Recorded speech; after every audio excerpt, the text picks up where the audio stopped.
오늘 날씨가 너무너무 좋습니다.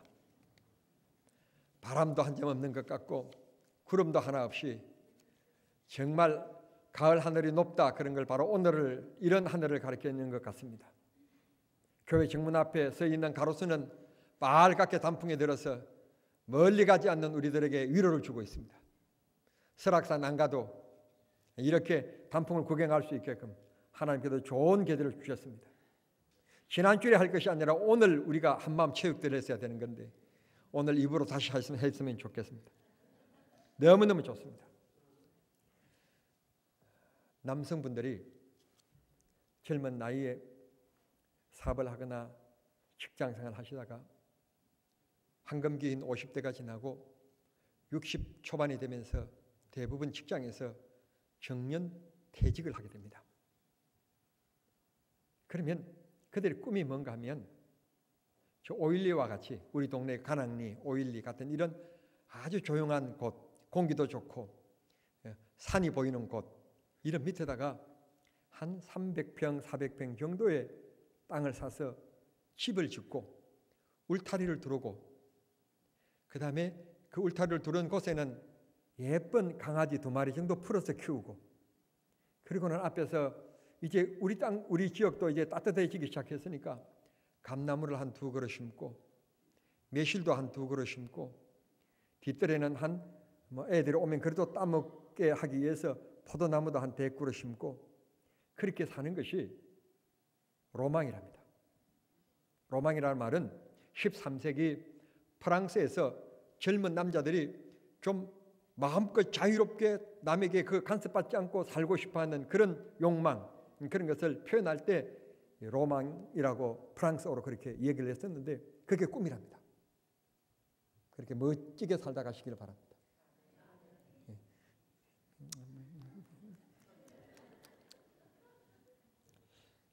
오늘 성경 본문에 보면 이분은 그런 로망이 아니고 주업이에요.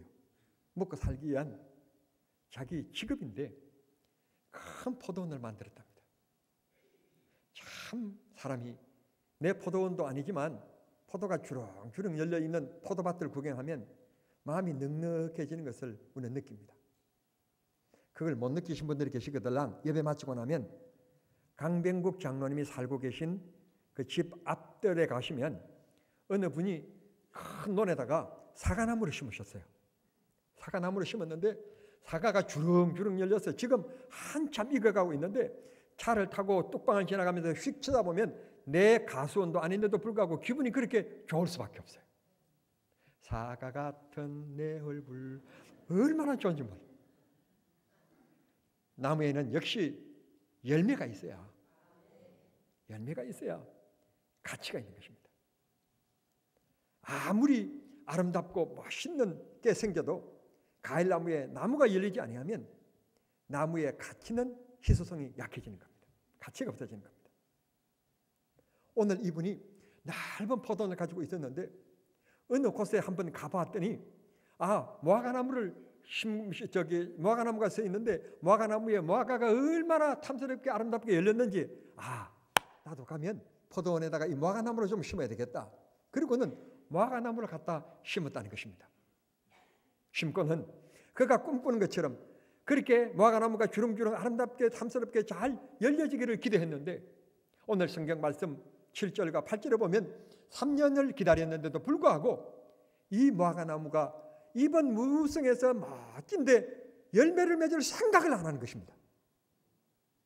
그래서 사람은 예로부터 참 생각이 좀 넓고 성격도 좀 너그러워야 되는데 저처럼 성격이 급한 사람이었던가 봐요. 이 주인이 종을 부릅니다. 종을 불러서 성경 말씀 보면 그 말씀이 없습니다만 저 말하기를 가서 도끼를 가져오너라. 내가 3년 동안 기다리는데 열매를 맺을 생각을 안 한다. 그러면서 지적하는 것이 하나 있는데 우리가 귀담아 봐야 될 것이 있는데 뭔가 하면 어떻게 땅만 버리겠느냐. 차라리 그곳에 포도나무를 하나 더 심었으면 더 좋았을 거다 그 말이에요. 그런데 그 포도나무를 더 심을 수 있는 땅인데도 불구하고 무화과나무를 심었는데 무화과나무가 열매를 맺지 않았다는 것입니다. 이 말에 또 장면이 바뀝니다. 장면이 딱 바뀌면서 종이 등장합니다. 그 말씀이 8절입니다. 종이 등장하면서 종이 하는 얘기가 주인께 이렇게 아뢰입니다. 주인님, 양심은 나무인데 1년만 좀 그대로 두십시오. 제가 더 정성껏 잘 두릅하고 거름을 주고 더 다른 나무보다는 더 관심을 갖고 잘 돌봐서 내년에 열매가 맺히면 얼마나 좋습니까? 그러니까 1년만 더 참아주시면 제가 열심히 잘 돌봐서 이 나무가 열매를 맺을 수 있도록 제가 최선을 다하여서 잘 돌보겠습니다. 그러므로 올해도 그대로 두십시오. 찍어버리지 말고 좀 더 기다려 주십시오. 그런 요청의 말씀이 나옵니다. 이건 진짜로 있었던 말씀이 아니고 7절 말씀에 예수께서 비유로 하여 가라사대, 비유기에 다행이지 비유가 아니었다면 이 무화과나무는 그 다음에 열렸으면 다행이지만 안 열렸으면 아마 아궁이로 들어가고 말았을 것입니다. 정말 다행입니다. 우리는 목적이라고 하는 것을 이야기해서 삽니다. 운동선수도 목적이 있습니다. 우승, 금메달, 1등, 신기록이라고 하는 목적이 있습니다. 학생들도 기말고사와 중간고사를 통하여서 다 목적이 있습니다. 1등 내지는 지난 시험보다도 더 나은 점수를 얻는 것들일 것입니다. 우리 집에 손녀가 가끔 오면 안방 문 앞에다가 키재기 스티커를 이렇게 붙여놨습니다. 붙여놓으면 아니 우리는 가만 생각도 안 하고 있는데도 불구하고 지가 자를 가져와가지고는 쟤 달라는 겁니다. 쟤 보면 컸으면 다행인데 안 컸어요. 왜? 얼마 전에 일주일 전에 왔는데 또 일주일 만에 그게 어떻게 컸겠습니까? 몇 달 만에 왔어야 크지. 안 컸어요.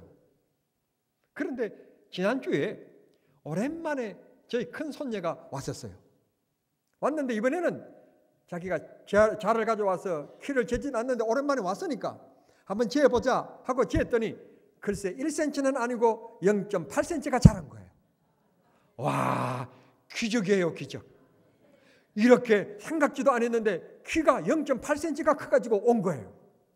순간 그 아이를 쳐다보는데 얼마나 대견스럽게 보이는지. 엄청 커서 온 것 같은 느낌. 그런 느낌이 없었는데 자를 재보는 순간 느낌이 그냥 오는데 엄청 큰 느낌. 곧 시집을 보내도 될 것 같은 느낌. 그런 느낌이 들었었습니다. 무엇이든지 성장해야만 합니다. 무엇이든지 목적이 있는데 목적의 선을 도달해야 됩니다. 오늘 이 무화과 나무의 목적은 이 주인이 심을 때 목적은 무화과라고 하는 열매입니다. 이 나무가 잘 자라기 때문에 목재로 쓰기 위해서 재료로 쓰기 위해서 심은 나무가 아닙니다. 간상수를 위해서 잎이 풀어내기 때문에 멋지기 때문에 이 나무를 심은 것이 아닙니다.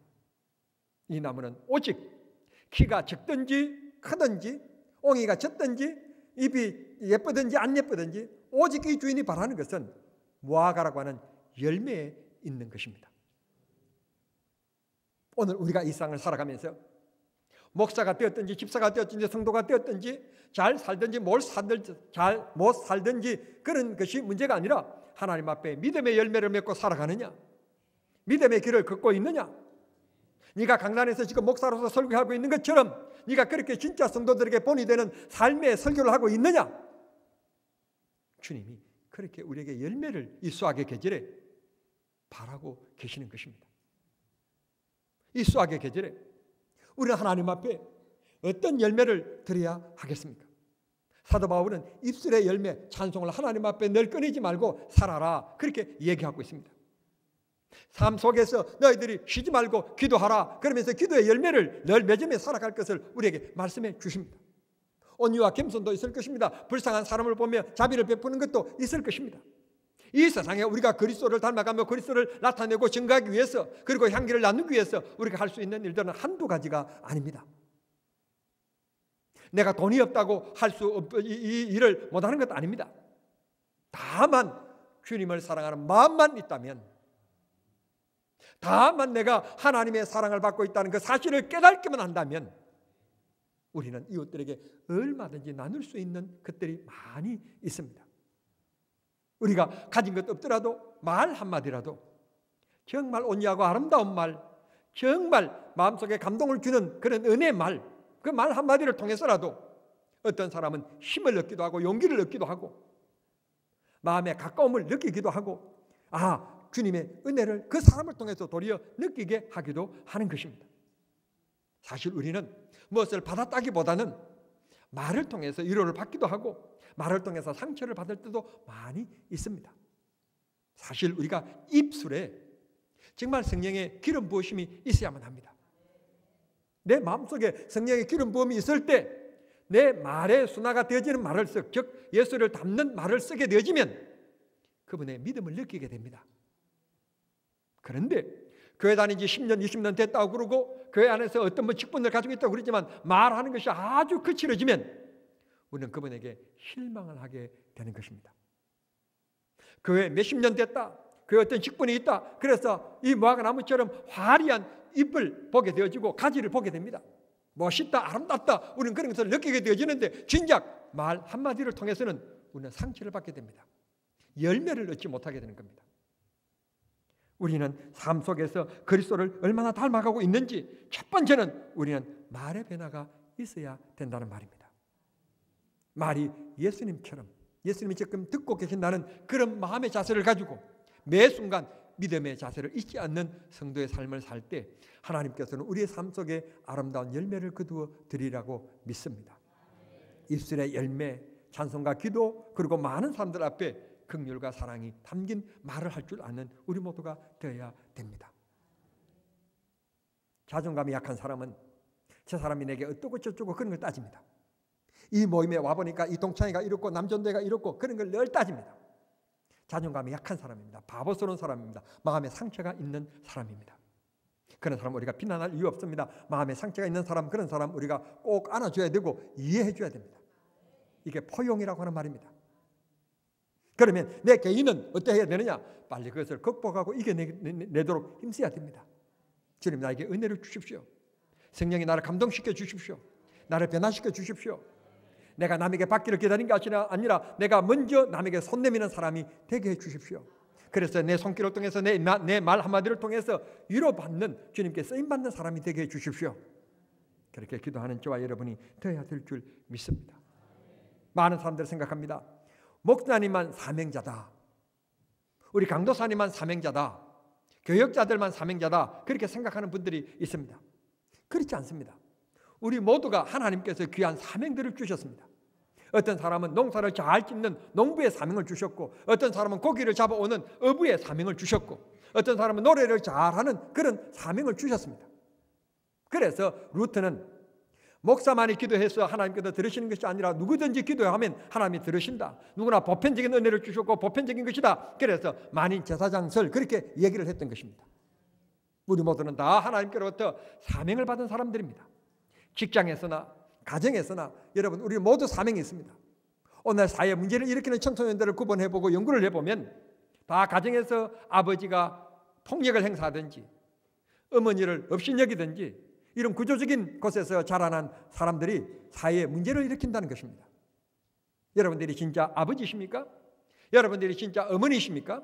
자식을 낳아서 아버지가 아니고 낳아서 어머니가 아니고 진짜 아버지와 어머니는 여러분의 삶을 통해서 그리스도를 볼 수 있게끔 하나님을 만날 수 있게끔 정말 저렇게 하나님 앞에 저렇게 사시는 우리 아버지가 진짜 하나님 앞에 집사고 하나님 앞에 성도다. 그렇게 느낌을 줄 수 있는 감동을 줄 수 있는 그런 삶을 살아가는 분이 진짜 아버지고 진짜 어머니인 것입니다.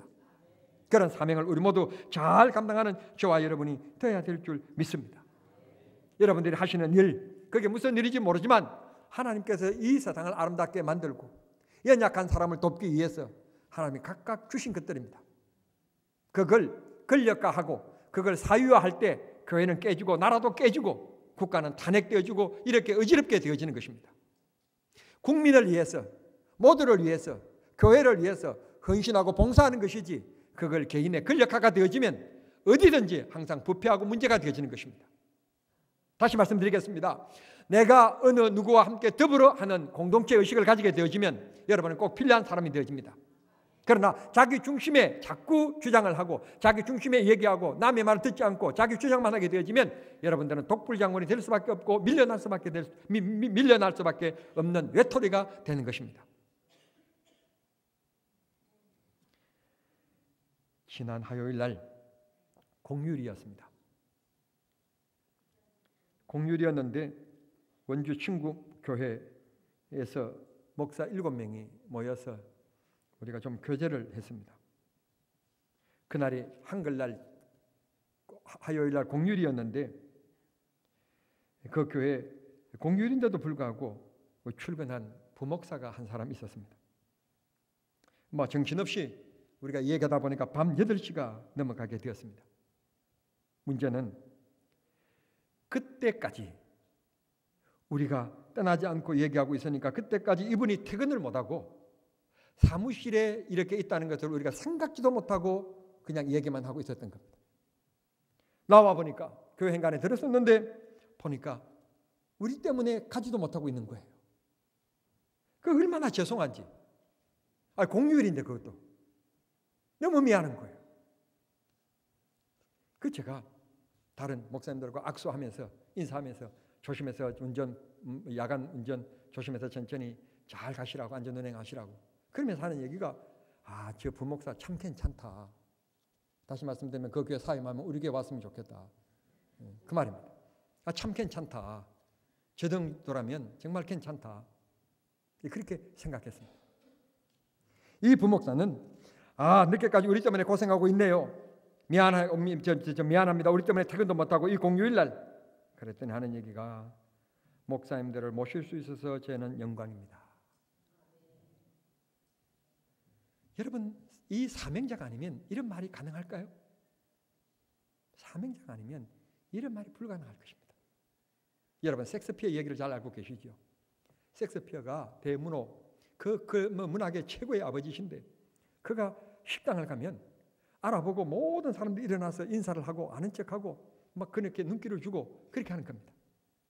그 광경을 식당에서 일하는 이 청소부가 그만 보니까 똑같은 인간으로 태어나서 누구는 저렇게 우대를 받고 나는 늘 사람들한테 업신여김을 받고 이거 해 저거 해 그렇게 늘 지시만 받는 그런 입장이 있으니 내 인생이 이게 뭐냐 이거예요. 그리고는 그 젊은이가 들고 있던 그 빗자루를 땅에다가 탁 집어던졌다고 그러지 않습니까? 집어던지는 그 모습이 때마침 섹스피어의 눈에 들어온 것입니다. 저 젊은이가 뭔가 문제가 있구나. 딱 직감이 와서 그 사람 곁에 다가가서 그 젊은이의 손을 붙잡으면서 얘기했다고 그러지 않습니까? 젊은이는 이 세상에 어느 누구가 할 수 없는 위대한 일을 하고 있다. 하나님께서 만드신 이 아름다운 귀한 이 자연에 이 아름다운 이 세상에 당신은 더러운 것을 씻어내고 모든 사람들에게 상쾌함을 주는 이 청소를 하는 정말 귀중한 일을 당신이 지금 감당하고 있는 거다. 그랬더니 이 젊은이가 그 불만과 불평의 마음이 있었던 그 얼굴에 미소가 다가왔다 그러지 않습니까? 다른 사람도 아니고 섹스피어가 자기 하는 일을 인정해주고 있으니까 드디어 자기 자신이 하는 일이 이렇게 보잘것없는 일이 아니라 소중한 일이라는 것을 깨닫게 되었기 때문에 드디어 웃게 되었다고 그러지 않습니까? 여러분들이 어떤 일을 하고 계시든지 그 일은 하나님께서 맡겨주신 일입니다. 여러분 아버지도 귀한 하나님께서 사명을 주셨고 목사도 귀한 사명을 주셨고 성가대원도 하나님께서 노래하실 수 있도록 하나님께서 귀한 그 음성을 하나님께서 주신 것입니다. 악기를 다루는 손재주도 하나님께서 주신 것입니다. 음식을 잘 만들 수 있는 그런 은혜를 하나님께서 남자보다는 여자에게 세심하게끔 하나님께서 주신 것입니다. 고로 우리는 범사에 감사하며 주어진 자리에서 최선을 다하고 주를 섬기는 자가 되어야 될 줄 믿습니다. 특별히 하나님 앞에 우리는 어떤 열매를 맺어드려야 될 것인가 다시 한 번 더 고민해 볼 필요가 있습니다. 이렇게 나무들은 열매를 맺고 꽃도 열매를 맺는데 하나님의 형상을 받은 인간이 하나님 앞에 어떤 열매를 맺을 것인가 이 결실의 계절에 다시 한 번 더 생각해 볼 필요가 있습니다. 사명자는 충성의 열매를 맺어야 되고 아직까지 여러분들이 사명을 깨닫지 못한 자들은 그 사명을 다시 한번 깊이 생각해 보는 생각해 보는 시간이 되어야 될 줄 믿습니다. 가끔 가다가 어떤 분들이 이렇게 말씀하시는 분들이 계십니다. 목사님, 나는 돈도 없어서 헌금도 못하고 나는 늙어서 특별히 이 교회에 하는 일도 없고 나 같은 사람이 이 교회에 뭐가 필요할까요? 그러면서 아주 자기 자신을 비하시키는 사람들이 있습니다. 그렇지 않습니다.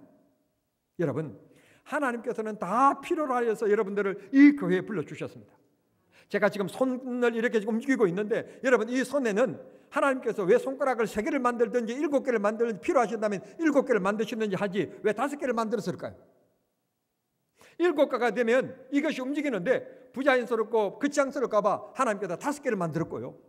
3개를 만들지 않고 5개를 만드는 것은 3개를 만들면 부족하기 때문에 5개를 만든 거예요. 알기나 해요. 그런데 너무너무 재밌는 것은 손가락 하나가 없어도 살아가지만 그럼에도 불구하고 손가락 하나가 없으면 분명히 불편함이 있는 거예요. 하나님이 다 뜻이 있어서 만드신 거예요.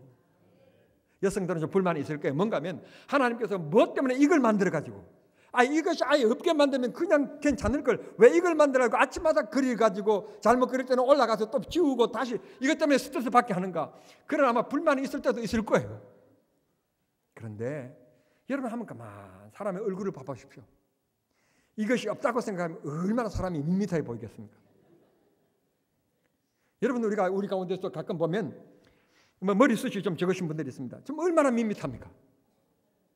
저도 이제 자꾸 소갈머리가 자꾸 빠져갑니다만 이 머리가 없는 게요 얼마나 얼마나 그래요. 하나님께서 다 필요해서 만드신 거예요. 앞니빨은 앞니빨대로 피우고 엄니는 어금니대로 다 필요해서 하나님께서 만드신 거예요. 하나님께서 하나님 형상을 입은 우리 인간을 이렇게 만드시고 하나님께서 이 교회에 앉게 만드신 것은 앉아있는 그 자리에 채우라고 하나님께서 불러주신 거예요. 할 일이 없는 거야. 아니고 있어 준모로 해서 빛이 나고 있어 줌으로 해서 하나님 앞에 영광이 되는 거예요. 아멘이 약하니까 제가 다시 말씀드립니다만 제가 어머니 생각을 참 많이 합니다. 제가 표현은 안 하지만 말은 안 하지만 제가 어머니 생각을 많이 합니다. 제 어머니가 중풍으로 생을 떠나셨습니다. 오늘 오후에 설교할 제목이 저 내용이 중풍병자에 대한 얘기입니다. 저는 성경에 중풍병이라고 하는 말이 나올 때마다 제 어머니의 생각에 때문에 저는 가끔가다 눈물 지을 때가 많습니다. 여러분 우리가 이 세상을 살아가면서 어머니가 안 계신다는 게요 얼마나 허전한 줄 아세요? 제가 어머니가 계시면요 지난 명절에도 제가 분명히 어머니 찾아갔을 거예요. 저는 명절이 없었으면 제일 좋아하는 사람입니다. 제발 좀 명절이 좀 없었으면 좋겠어요. 다들 갈 곳이 있는데 나는 어머니 부모님이 안 계시니까요 갈 곳이 없어서 명절이 싫어요. 성도 여러분, 여러분에게 어머니 아버지가 계십니까? 최선을 다하여 섬겨드리십시오.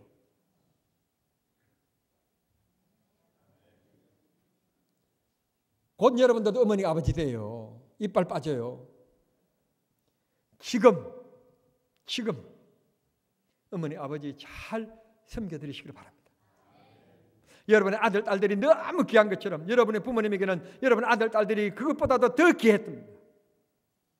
그렇다면 그 연로하신 외로운 점점 나이가 먹으면 먹을수록 외로워가는 그 부모님을 잘 섬겨드리고 애들 다리고 어린이날이면 뭐 어떤 공원에 가면서 왜 명절이고 뭐리고 어버이날인데 어머니 아버지를 안 쳐다뵀습니까? 그건 잘못된 겁니다. 신앙의 열매는 다른 것이 아니라 이런 적은 것에서부터 시작되어지는 것입니다. 귀한 열매를 잘 맺어가는 여러분들이 꼭 되기를 바랍니다. 나중에 여유 있을 때 부부가 놀러가고 지금은 부모님을 잘 찾아뵐 때입니다. 어머니 안 계실 때 아버지 안 계실 때 그때 부부끼리 놀러다니고 어머니 아버지 계실 때는 부지런히 찾아가서 뵙고 말동무 해드리고 손 주물러 드리고 그렇게 잘 해드리는 여러분들이 꼭 되실 수 있게 되기를 바랍니다. 여러분들에게 하나님께서 영광 받으시기 위하여 주신 재능들도 있습니다. 그 재능의 열매를 하나님께서 받으시기를 원하십니다. 어떤 분에게는 좋은 목종을 주셨습니다. 그 목종을 통해서 하나님께서는 영광 받으시기를 원하시고 계십니다. 여러분들은 이 찬양을 통해서 하나님 앞에 그렇게 영광 돌려드리는 기쁨의 성도들이 꼭 되기를 바랍니다. 나는 돈도 없고 헌금도 못하고 나는 별 재능도 없고 시간도 없고 봉사도 못하고 나는 별 이 교회에 필요하지 않는 존재다라고 생각하는 것은 어쩌면 마귀의 속삭임일지도 모릅니다. 꼭 깨어나서 하나님 앞에 존귀한 존재인 것을 기억하시고 소중한 존재인 것을 기억하시고 정남중앙교회 부르신 이유는 하나님 뜻이 있다는 것을 꼭 기억하시면서 하나님 앞에 영광 돌려드리는 여러분들이 되기를 바랍니다. 우리가 결정하고 우리가 만나는 것에 대해서는 후회하는 일이 있지만 하나님의 부르심에는 후회함이 없으십니다. 다 하나님의 필요하여서 부르셨고 우리 모두에게 하나님께서 필요하셔서 할 일이 있기 때문에 이 자리에 서 있게 하시는 것입니다. 여러분에게 다시 저는 질문을 던지고 싶습니다. 여러분들이 경남 면민이 될 것이라고 혹시 10대 때 인생의 계획을 세우신 분이 계십니까? 저는 경남이 있는 줄도 모르고 산 사람입니다. 그냥 어느 날 그냥 갑자기 얘기를 듣고 왔다가 그냥 지난 것이 33년이 되었습니다. 여러분, 이게 인생입니다. 내일 일을 모르는 것이 인생입니다. 오늘 최선을 다하는 겁니다. 오늘 하나님의 영광을 위하여서 그 열매를 위해서 최선을 다하는 것입니다. 그게 하나님의 기쁨을 위하여 살아가는 모습인 것입니다. 다음은 없습니다. 나기밀 목사님 교회에 미국에서 유학 갔다가 성악 전공해서 돌아온 분이 있었습니다. 부활절이 되어서 집사님, 이번 주 부활절에는 성가대 하고 다 해서 좀 칸타타나 좀 이렇게 음악 그것을 통해서 영광 돌릴 수 있도록 귀국했으니까 그렇게 했으면 좋겠다고. 그랬더니 이 여집사님 하는 얘기가 돌아오자마자 목요인 이하여대에서 강의를 맡게 되어서 너무 정신이 없습니다. 올해 조금만 지나고 나서 내년에 제가 열심히 해서 좀 자리를 잡으면 제가 해서 하나님 앞에 영광 돌려드릴 수 있도록 하겠습니다. 그런데 그 1년 사이에 목에 암이 걸려가지고는 그 다음 해에 목 절제 수술을 해서 음성이 말을 할 수 없는 사람이 되었어요. 그래서 올 부활절이 지나고 다음 부활절은 목소리를 낼 수 없는 사람이 되고 말았단 말이에요. 성악가가 목소리에 절제 수술을 해서 목소리가 내지 못하는 것은 사행선고입니다. 우리에게 늘 기회가 주어지는 것은 아닙니다. 일할 수 있을 때, 사랑할 수 있을 때, 봉사할 수 있을 때, 섬겨줄 수 있을 때, 그때가 하나님께서 열매 맺을 수 있는 기회입니다. 그 기회에 하나님 앞에 영광 돌려드리고 또 많은 사람들에게 그리스도의 향기를 나타내고 그리스도의 사랑을 나누는 그런 복된 성도님들이 꼭 되실 수 있기를 바랍니다. 기도하겠습니다. 하나님 우리 아버지 감사합니다. 오늘 이 포도원에 무화과나무를 심고 그 열매를 얻기를 원했지만 열매를 얻지 못한 이 주인의 노함을 우리는 봅니다. 그리고 그대로 두소서 내가 더 열심히 돌보겠습니다. 그래서 주인이 참아주는 광경을 보면서 하나님 오늘 내가 잘남도 아니고 똑똑해서도 아니고 참아주시고 기다리신 하나님의 은혜 속에 오늘도 내가 살아가고 있음을 기억하면서 이제 매 순간 하나님 앞에 최선을 다하고 주님의 영광을 위하여 살아가는 믿음의 길을 선택하며 살아갈 수 있게 해 주시기를 기도합니다. 진리 되신 예수 그리스도를 잊지 않게 하시고 진리 되신 주님 앞에 정말 순종의 삶을 살아갈 수 있게끔 우리 모두에게 은혜를 나리어 주시옵소서. 주님 앞에 요구하시는 것은 믿음일 뿐만 아니라 그 믿음은 순종인 줄 믿사오니 순종이 없는 믿음은 믿음이 아닌 줄 믿사오니 하나님 아버지 우리 모두가 매 순간마다 주의 말씀대로 순종하는 삶을 살아갈 수 있게 해주시고 서로에게 불편한 사람 아니라 서로에게 의지가 되는 필요한 열매를 맺어가는 우리 모두 되게 해 주시옵소서. 고개 숙인 성도들을 크게 축복하시고 위로하시기를 원하옵고 우리를 구원하신 예수님의 이름으로 기도하옵나이다. 아멘.